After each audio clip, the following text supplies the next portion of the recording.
je suis ingénieur, développeur en interopérabilité.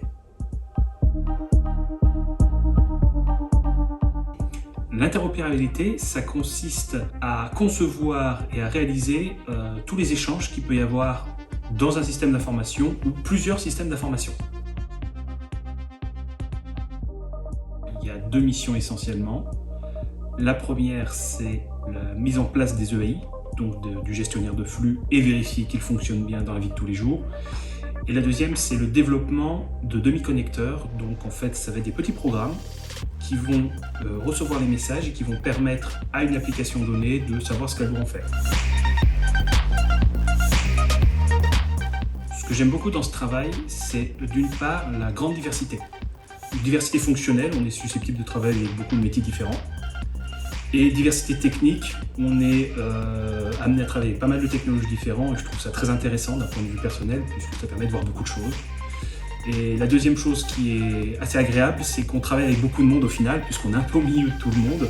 On parle vraiment avec tout le monde, ça permet d'avoir un peu un point de vue général, c'est sympathique. Il y a la rigueur. Chaque système d'information s'attend à recevoir des messages corrects, il faut être sûr de ne pas faire d'erreur dans les messages qu'on envoie. Il y a également l'adaptabilité, puisque bon, on travaille avec des standards, mais souvent les standards ne sont pas tout à fait standards, donc il faut qu'on puisse s'adapter. Donc il faut faire preuve d'une grande souplesse mentale, j'allais dire. Également car on est souvent en contact avec des personnes qui ont des besoins, il faut qu'on soit capable de s'adapter à ces besoins. Et la troisième, c'est la curiosité. C'est un métier en perpétuelle évolution sur lequel on est susceptible de voir beaucoup de choses, donc il faut qu'on soit prêt à s'ouvrir à un peu tout ce qu'on peut recevoir. Il y en a deux, on va dire, qui me viennent en tête. Le premier, c'est lorsqu'on a eu de grosses conversations, on a pas mal réfléchi derrière pour se détendre. On a des petites balles en mousse. Et en fait, on les lance dans des cartons qui nous servent de panier, voilà. Et puis, comme ça, on se félicite, au contraire, on se moque lorsqu'on fait des mauvais lancers, ce qui arrive assez souvent.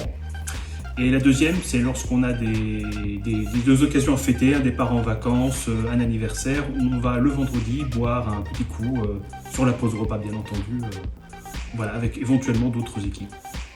Et on a souvent des choses à fêter, donc ça arrive assez régulièrement.